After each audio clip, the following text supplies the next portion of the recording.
אבל הערב אנחנו רוצים לחשוף אתכם למחדל חדש שקשור בצמח הזה. כי מתברר שהצטברות לא מבוטלת של מחקרים מעלה את האפשרות שהחומר הפעיל בקנאביס יכול לרפא סוגים מסוימים של סרטן. לרפא, לא רק להקל על כאבים. יש אפילו אנשים שריפאו את עצמם בדרך הזאת.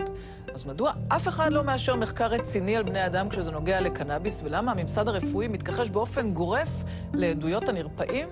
ינון מילס יצא לי. ורק על ידי קנאביס הגידול קטן? זה משמעותית. משמעותית. איך הרגשת שראית את התוצאות האלה, את האולטרסאונד?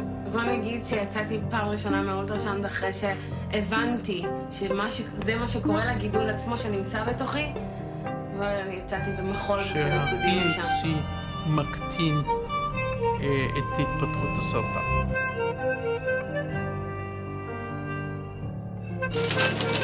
אחרי כמה חודשים של שימוש בקנאביס בלבד, הגידול בריאה קטן משמעותית.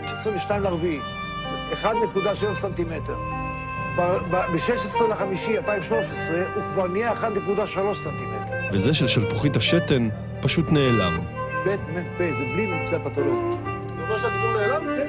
פשוט הראו שגודל הגידול קטן בעקבות שימוש בקנאביס, שזה דבר מאוד מאוד אובייקטיבי ומאוד From the scientific perspective, can you explain to the average listener how cannabinoid oil works on the cancer cell? The additional cannabinoids reach the cancer cell.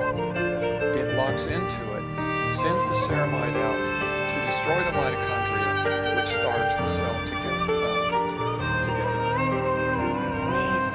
It is an amazing process, and there's a lot of science on this pathway.